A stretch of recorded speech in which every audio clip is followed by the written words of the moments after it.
Deus te abençoe, tá? Amém. Deus te abençoe. Valeu. Boa noite, igreja. Tudo bem? Feliz demais de estar aqui com vocês hoje. Para mim é um privilégio, uma honra. Confesso que estou um pouquinho nervoso. Estou diante de tantos homens que são inspiração para a minha vida. E a minha oração, desde o dia que o Rafa me fez o convite, é para que de alguma forma as sementes que essa igreja tem depositado na minha vida, na minha família, possa refletir para vocês hoje em frutos de amor, paz, alegria, e que sonhos sejam reavivados aqui nesse lugar, amém? Que nós possamos viver algo novo de Deus aqui nessa noite. Eu estou muito feliz de estar aqui. Então a gente vai estar conversando sobre esse tema, saiba o que você quer. Mas antes eu queria apresentar para você a minha família. Olha só que legal, minha esposa não pôde estar aqui comigo por causa do trabalho, por causa das crianças, mas esse é o meu primeiro ministério. A Natália está comigo há 10 anos.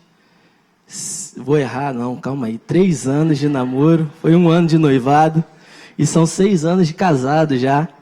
Dessa união, Deus me deu 2 filhos. O Bernardo, meu filho mais velho, está com 3 anos. Eu tenho orado para que Deus me dê sabedoria e graça, para que ele possa ser uma flecha poderosa na minha mão, para que ele possa se tornar um grande homem de Deus e cumprir o propósito dele nessa terra, amém?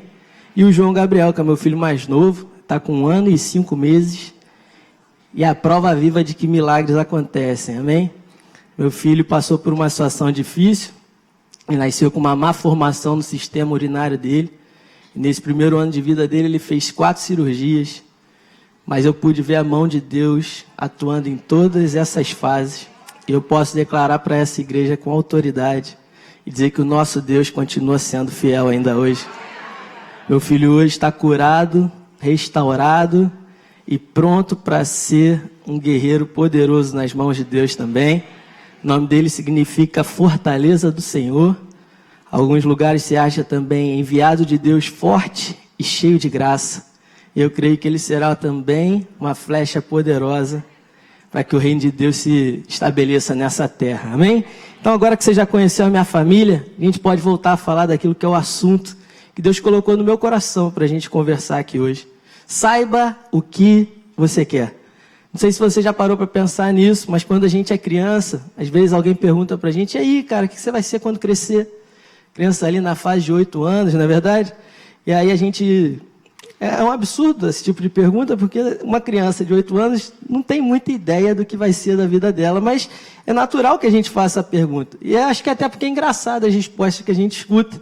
Né? Então fala que quer ser astronauta, o outro fala, não, eu vou ser jogador de futebol. Eu tinha uma prima que falava que queria ser pintadora de unha. Olha só que legal. Interessante, não é verdade? Mas a gente não sabe muito bem o que é com 8 anos. Quando a gente chega com 18 anos, a gente tem que tomar algumas decisões. A verdade é que muitas vezes a gente ainda não sabe o que a gente quer. Quando a gente chega com 28, a gente às vezes também não sabe o que a gente quer da vida. Com 38 já tem gente desesperada pensando como é que eu cheguei nesse lugar. Eu não sei nem como é que a vida chegou aqui. E sabe qual é o problema? A gente passa às vezes, chega ao final da nossa vida, sem nem pensar e saber o porquê a gente veio nesse mundo. Talvez essa seja a maior dor que uma pessoa pode ter, de não descobrir o seu real propósito aqui nessa terra. Que nós possamos, então, entender essa realidade e saber exatamente o que Deus quer de nós. Você pode abrir a sua Bíblia comigo? No livro de Mateus, capítulo 20.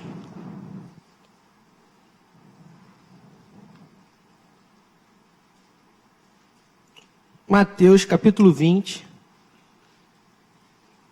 Versículo 29 ao 32. Só para vocês saberem, eu estou acompanhado aqui de 3 amigos lá da igreja. Eu trouxe o Adriano comigo e o Bruno e o Matheus. Eles são de Maricá, mas passam a semana aqui no Rio por causa de faculdade, essas coisas.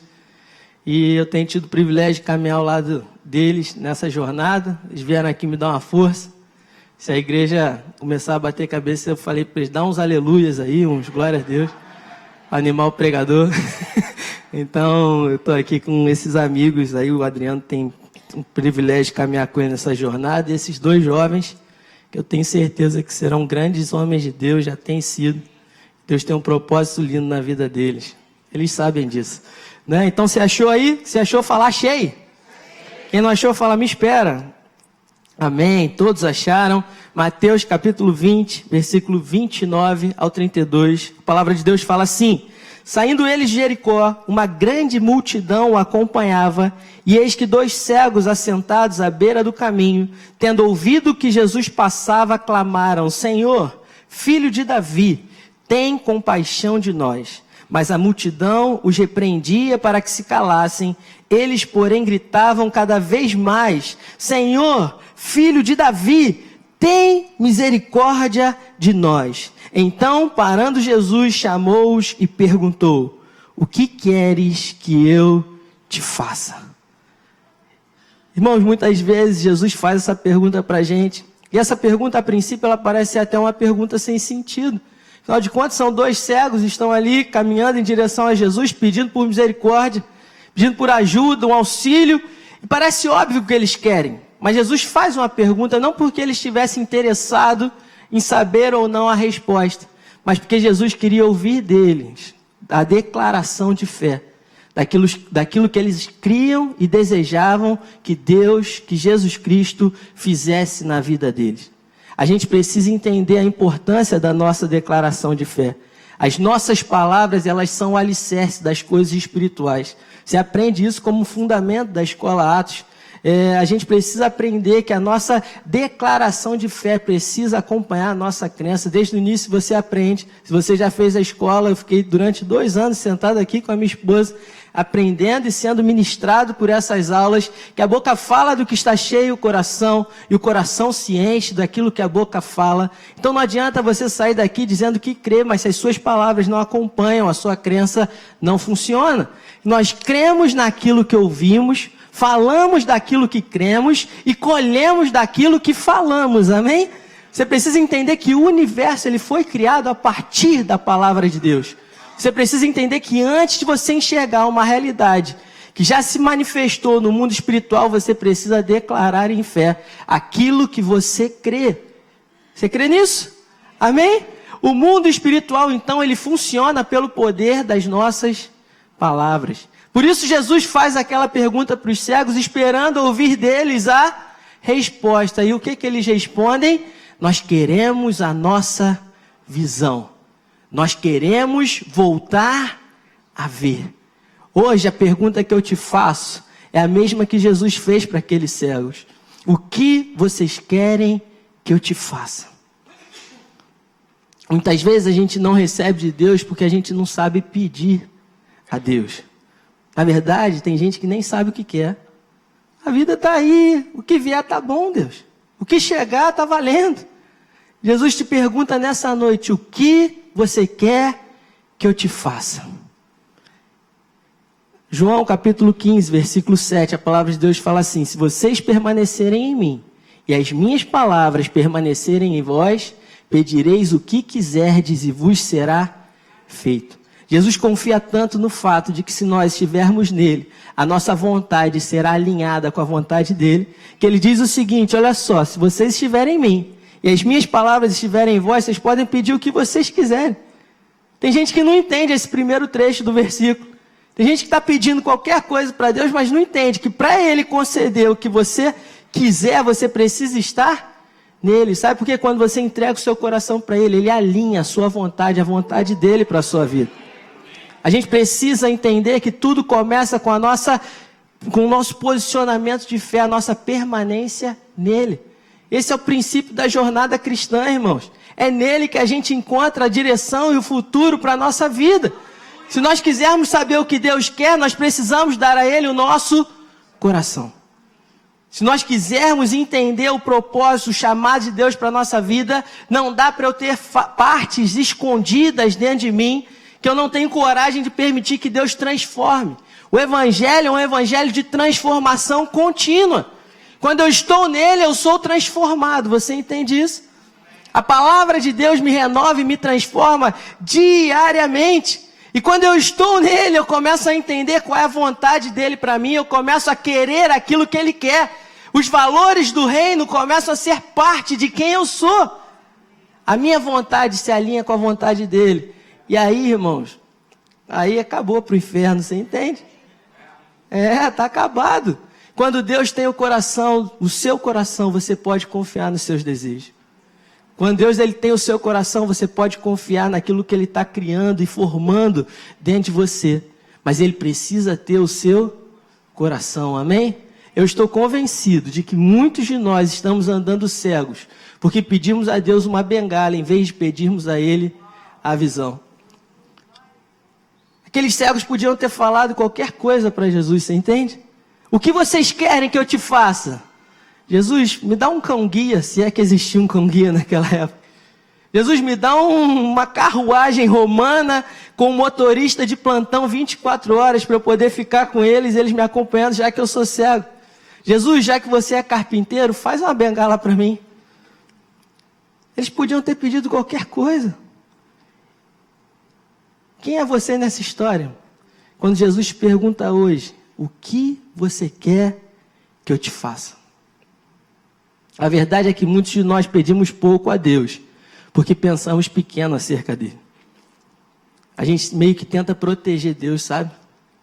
Se eu pedir grande demais, vai que não acontece, eu vou ficar frustrado, Deus vai ficar decepcionado, ou eu vou ficar decepcionado com Deus. Então, quer saber?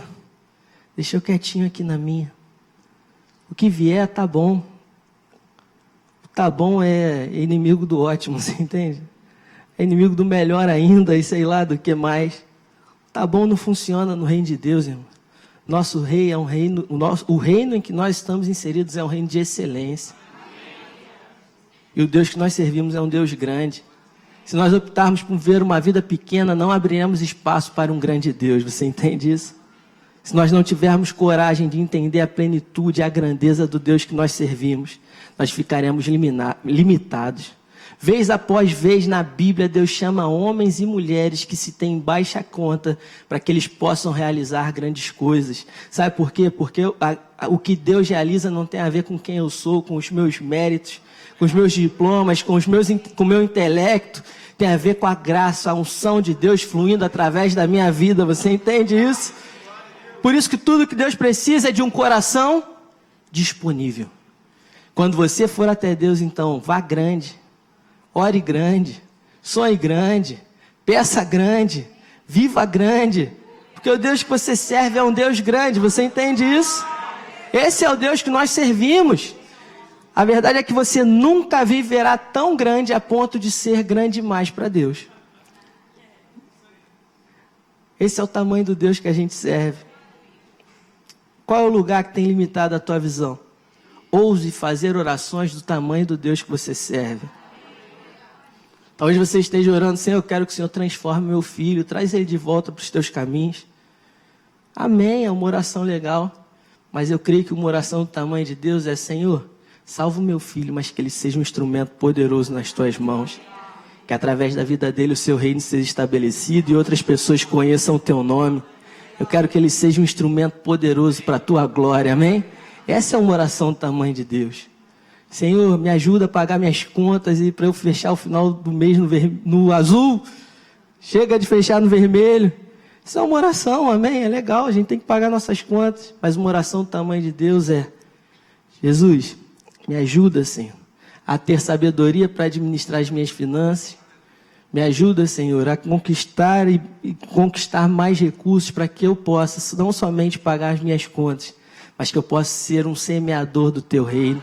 Para que eu possa ser um mantenedor da tua obra, para que eu possa ser alguém que abençoa e empreste a muitos com aquilo que o Senhor está fazendo na minha vida. Você entende?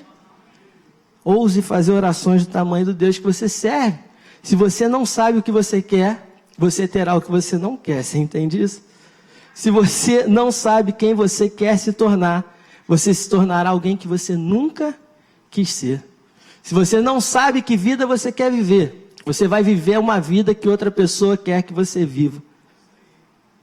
Ou você se define, ou você será definido pelos outros. Você entende? Ou você se define, ou você será definido pelos outros. Ou você escolhe a sua vida, ou viverá uma vida que nunca esteve destinada a ser sua. Jesus está te perguntando hoje: ei, o que você quer que eu te faça? Quando você descobrir o que você quer, reúna a coragem e a fé para perseguir o seu sonho com toda a sua força. E não para por nada, irmão. Às vezes tudo o que Deus precisa é de alguém que se recusa a desistir, você entende? A sua vitória pode estar além do ponto sem volta, aquele lugar que não tem mais como voltar. Que voltar se torna muito mais prejudicial e danoso. Você fala: agora eu não paro, irmão. Você está entendendo? É nesse lugar que a tua vitória chega. Deus quer levantar pessoas que se recusam a desistir. Desistir não é uma opção para aqueles que estão em Deus. Você entende isso? Nós não somos daqueles que retrocedem. Ainda tem um outro texto lá em 2 Reis, capítulo 4, do versículo 1 ao 7. Onde o profeta Eliseu, um dos maiores profetas que já existiu, ele faz a mesma pergunta para uma viúva que vem até ele buscar direção.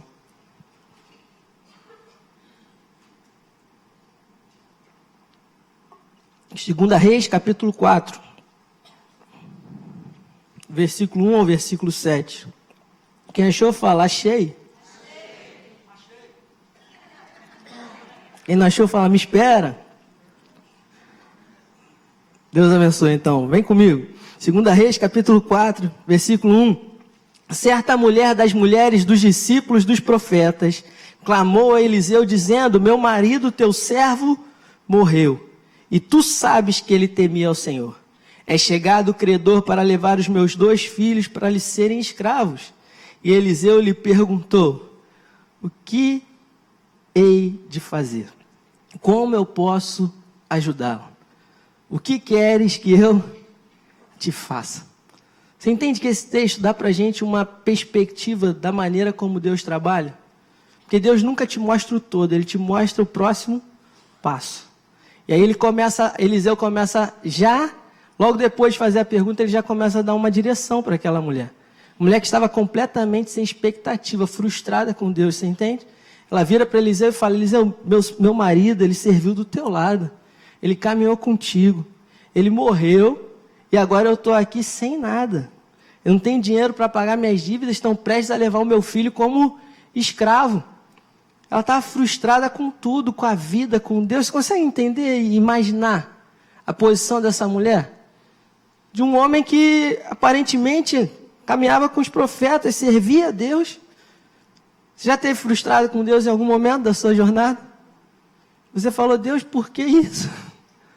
Não estou entendendo. E aí o profeta vira para ela e fala assim: dize-me o que é que tens em casa. E ela respondeu: tua serva não tem nada em casa, senão uma botija de azeite. Aqui o profeta já começa, e a palavra de Deus já começa a ensinar para a gente um pouco de como Deus trabalha.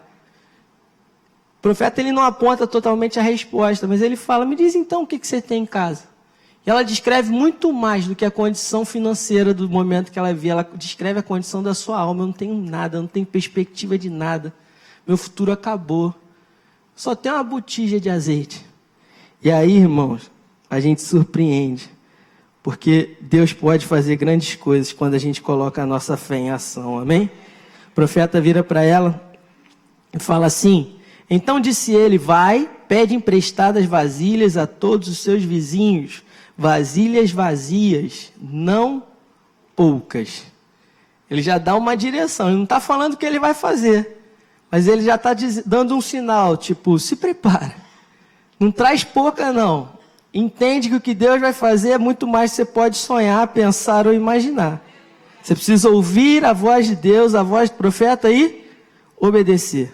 Então, entra e fecha a porta sobre ti e sobre teus filhos e deixa o teu azeite em todas aquelas vasilhas. Põe a parte a que estiver cheia. Partiu, pois, dele e fechou a porta sobre si e sobre seus filhos. Estes lhe chegavam as vasilhas e elas enchia. Cheias as vasilhas, disse ela a um dos filhos: chega-me aqui mais uma vasilha. Mas ele respondeu: não há mais vasilha nenhuma. E então o azeite parou. Nessa hora ela deve ter falado, meu Deus, por que eu não achei mais vasilha? Deve ter se perguntado, por que eu não acreditei mais, sabe? Eu não sei se ela deu tudo de si, se ela pegou todas as vasilhas que tinha, se realmente só tinha isso ali e foi o melhor que ela conseguiu. Mas ela deve ter se perguntado, sabe, aquela pontinha de frustração, falando, poxa, se eu tivesse acreditado só mais um pouquinho, acho que eu tinha resolvido ainda mais o meu problema. E aí ela vai até o profeta e ela fala assim, então foi ela e fez saber ao homem de Deus. Ele disse, vai, vende o azeite e paga a tua dívida, e tu e os teus filhos vivei do resto. Ainda assim, o que ela fez foi suficiente para que toda a dívida fosse paga e ela conseguisse uma fonte de sustento para o resto da sua vida, da sua família. O que a gente precisa entender é que é impressionante como Deus, Ele não precisa de muito para fazer muito. O que aquela mulher tinha era apenas uma botija de azeite. Deus não precisa de muito. Talvez você esteja pensando, não, mas se eu tivesse as condições necessárias, se eu tivesse no local ideal, se eu tivesse no céu. Irmãos, eu estou em Maricá. Você já ouviu falar de Maricá? Como é que é o nome do cara legal lá? O Eduardo Paes. Eduardo Paes adora Maricá.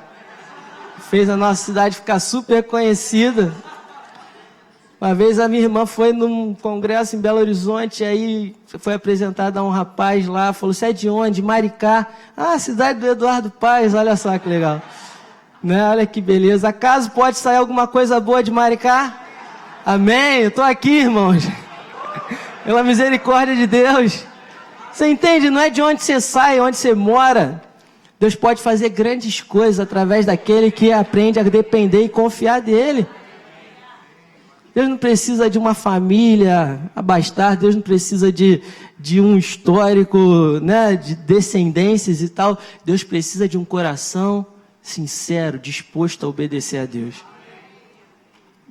E aí Ele pode fazer muita coisa com pouco, você entende? Ele só precisa de tudo o que temos. Ele não precisa de muito, só precisa de tudo que você tem, você entende? Mas eu só tenho uma moedinha. Então é isso que você tem que dar para ele. Mas eu só sei varrer a calçada. Então é isso que você tem que dar para ele. Mas eu só sei fazer isso. Amém. Então é isso que você vai fazer. Ele não precisa de muito, ele precisa de tudo. Você entende? Deus usa quem está disposto a entregar tudo a ele. Deus honra quem está disposto a caminhar e entregar tudo nas mãos dele. Ele tem que ser, ou ele é o Senhor da nossa vida, ou ele não é. Passos de fé do homem, sempre. Pode repetir comigo, sempre. Sempre. Passos de fé sempre encontrarão passos de poder do Senhor. Você entende isso? Sempre, sempre, sempre. Você dá um passo de fé, Deus manifesta seu poder na tua vida. A pergunta, mais uma vez, é: o que você quer que eu te faça? Será que você pode fechar os seus olhos por alguns instantes? Imaginar o que você quer que Deus faça na tua vida hoje. Começa a falar com Ele aí no seu lugar. Senhor, é isso que eu quero, mas seja específico, você entende? Seja específico. Senhor, é isso que eu quero. É isso que eu quero, Senhor. Não se esqueça que o nosso Deus é um Deus que faz infinitamente mais do que tudo aquilo que nós podemos pedir, pensar ou imaginar, segundo o poder que em nós opera, amém? Consegue entender? Esse é o Deus que você serve. Esse é o Deus que eu sirvo. Nessa noite Ele quer que você declare diante dEle o que você quer que eu te faça. Simplesmente nós não somos capazes de ofender a Deus fazendo pedidos grandes demais. Porque Deus é grande, irmão. Ele está acostumado com a grandeza, Ele mesmo te desafia. Lá no Salmo, capítulo 2, versículo 8. Ele fala assim: pede-me e eu te darei as nações por herança, e os fins da terra por tua... Meu Deus! É só isso que ele falou. Você está entendendo? Esse é o Deus que a gente serve. Isso é ou não é um pedido grande? Ele está te desafiando, falando para você: pede grande, porque eu estou doido para manifestar o meu poder na tua vida. Esse é um pedido do tamanho do Deus que a gente serve, irmãos. Isso é um pedido do tamanho do Deus que a gente caminha, a gente anda com Ele. O nosso Deus é o Criador dos céus e da terra. Ele te ama, Ele se importa contigo, Ele te desafia hoje a declarar e pedir aquilo que aos olhos naturais parece ser impossível. Porque o nosso Deus é um Deus que faz o impossível se tornar possível. Para Ele não há impossível, você entende? Ouse crer no melhor de Deus para a sua vida. Hebreus capítulo 11, versículo 6 diz: sem fé é impossível agradar a Deus. E aquele que dele se aproxima precisa crer que Ele existe e que se torna galardoador, recompensador daqueles que o buscam. Aleluia! Nunca se contente então com menos do que Deus criou você para viver, irmão. Sai desse lugar que está te limitando hoje e ouse acreditar no que Deus pode e quer fazer através da tua vida. Você faz parte do reino de Deus.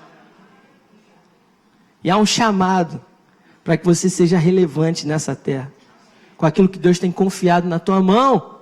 Se Deus então falou algo para você, se Ele te deu um projeto, se Ele te deu uma missão, não discuta, não racionalize, vai lá e faça, amém? Obedeça, obedeça, porque obedecer é melhor que sacrificar. Nós precisamos aprender a ouvir a voz de Deus e obedecer. É fundamental, irmãos. Não adianta você só ouvir, ficar sentado aqui ouvindo, e não colocar em prática. Sabe o que vai acontecer? Você vai ser um eterno repetidor dos milagres da vida do teu irmão. E Deus está doido para manifestar os milagres dele na tua vida. Só que precisa o quê? Ouvir e praticar. Deus está te falando hoje para fazer, vai lá e faz. Quando nos alinhamos à visão de Deus, entendemos que é nela que há provisão, proteção e capacitação para a nossa vida. O pastor Eli falou isso comigo lá quando ele estava lá na casa do meu pai tomando café. O ministério é o lugar mais seguro do mundo, se a gente estiver no centro da vontade de Deus para a nossa vida. É Ele que nos capacita, é Ele que traz a provisão, é Ele que nos protege das adversidades. Se não for nele, irmão, é um lugar difícil. Não dá, não funciona. Para funcionar, a gente tem que estar nele. A obra é dele, o reino é dele, é ele quem faz. Amém? A gente só caminha naquilo que ele está propondo para a gente. A cada sim que nós damos a Deus, ele nos revela mais uma etapa do seu plano. Quando eu falo sim para Deus, ele me revela o próximo passo. Tem gente que nunca vai para o próximo, você entende? Está parado, precisa ir adiante. Por mais que algo pareça impossível, para Deus é possível. Ah, não tem mais jeito na minha casa, não tem mais jeito na minha família, não tem mais jeito, esse sonho está enterrado, acabou, não tem jeito, morreu. Jesus é aquele que ressuscita mortos, ressuscita sonhos, você entende? Precisa ser cheio do Espírito Santo, irmão. Deus trabalha em nossa vida por meio de um processo. Essa é a verdade. O que a gente precisa entender é que o que estamos enfrentando hoje nem se compara com as conquistas que o Senhor tem preparado para nós no futuro. Você está crescendo, você está progredindo, você está avançando. Em Cristo eu cresço, progrido, prospero, amém? Não é isso? A vereda do justo é como a luz da aurora, que vai brilhando mais e mais até ser dia perfeito. Essa é a caminhada daquele que nasceu de novo, daquele que está andando em Cristo, você entende? É nesse processo que Deus está nos levando, a cada dia mais parecidos com Ele. Tudo que passou foi incrível, mas o que o Pai está construindo é ainda melhor. Você crê nisso? E eu quero terminar, eu vou chamar até o Ministério de Música aqui na frente. Quero terminar profetizando sobre a tua vida. Eu sei que essa igreja está debaixo de uma palavra profética, super bloom. É um tempo de romper, amém? É um tempo de viver coisas novas. É um tempo de viver o sobrenatural de Deus. Um tempo de viver a promessa, o cumprimento das promessas que nós estamos aguardando durante tantos anos. Eu profetizo isso para a minha vida também, você entende? Eu recebo isso para mim, eu faço parte disso, irmão.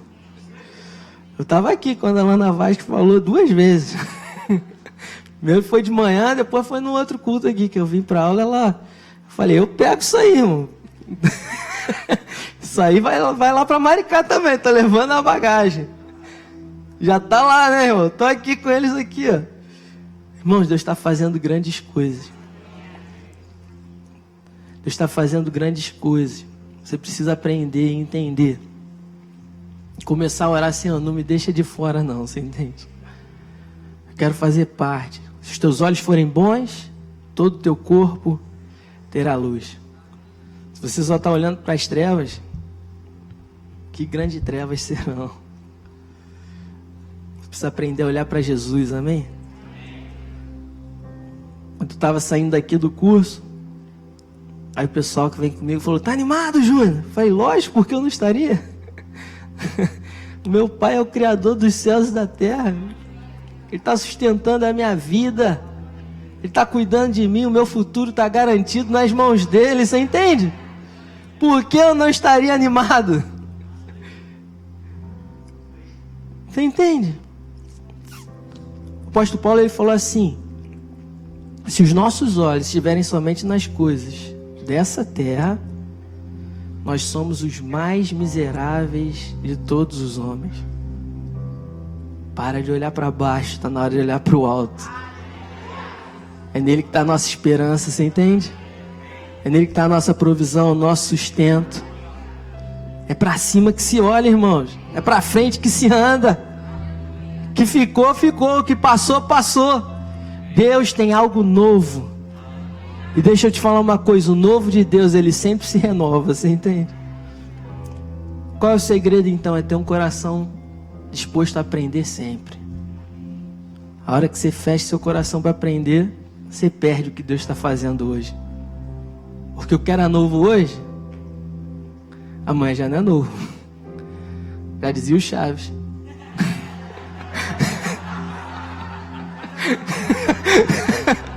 Né? Você é velho, conhece? Você é jovem ainda,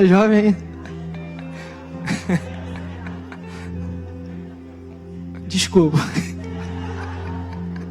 É que veio aqui. Está lá em Isaías 43. Mas agora o Senhor diz ao seu povo, não fiquem lembrando do que aconteceu no passado. Não continuem pensando nas coisas que fiz há muito tempo. E ele fala, pois agora eu vou fazer uma coisa nova. Que logo vai acontecer. É logo, você entende? É logo, é agora, tá ali, ó, tá na porta. Tá chegando, você entende? É logo, logo, logo vai acontecer. E como é que vai ser? Vai ser de repente, você entende? De repente. De repente, vocês a verão. Eu prepararei um caminho no deserto e farei com que estradas passem em terras secas. Esse é o Deus que nós servimos, um Deus de coisas novas. Será que você pode se colocar de pé? Será que você pode adorar o Senhor aí no seu lugar? Será que você pode começar a falar palavras de amor, de gratidão a Ele? Será que você pode engrandecer ao Senhor aí com aquilo que Ele, com a sua boca, com as suas declarações de fé? A nossa adoração é uma arma poderosa para que a gente possa vencer e conquistar as coisas na realidade do Espírito. Sai dessa plataforma de murmuração, sai dessa plataforma de questionamento. Jesus não veio para te dar resposta, Jesus veio para te dar vida e vida em abundância. Enquanto você estiver atrás de resposta, você não vai experimentar a vida, você entende?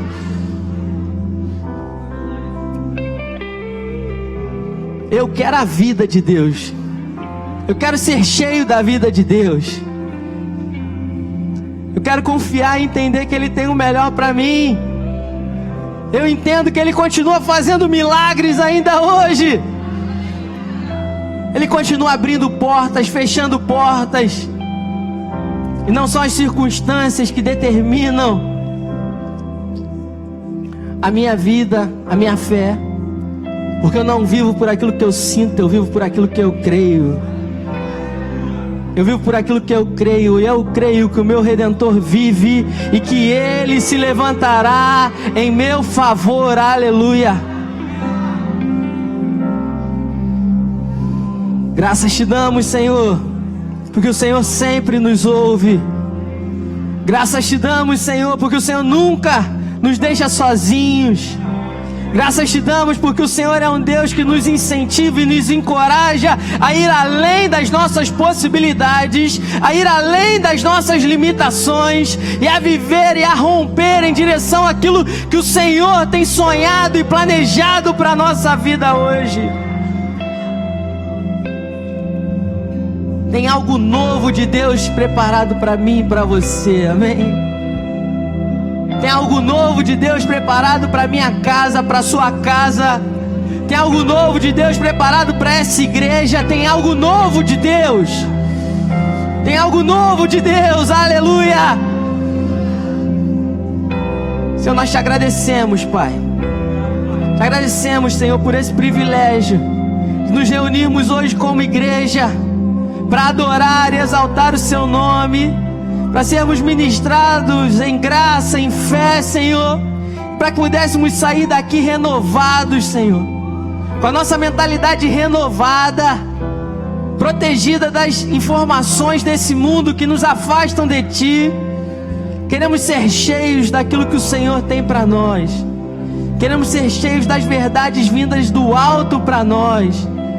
Queremos ser cheios, Senhor, daquilo que o Senhor tem para a nossa vida. Tudo aquilo que não é Teu, lança fora agora, em nome de Jesus. Possamos experimentar, Pai, de um renovar contínuo, constante, na Tua palavra. Que a Tua presença seja o nosso bem mais precioso. Que a Tua presença seja aquilo que nós temos de mais precioso na nossa vida. O que você quer que eu te faça?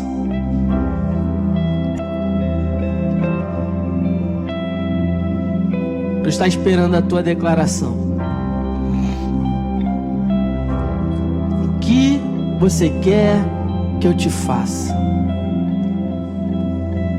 Enquanto o Rafa estiver ministrando essa canção, que você possa ter o seu momento com Deus aí no seu lugar. Você possa encontrar cura, você possa encontrar refrigério para a sua alma. Que você possa ser inundado pela maravilhosa presença de Deus. Deus te abençoe.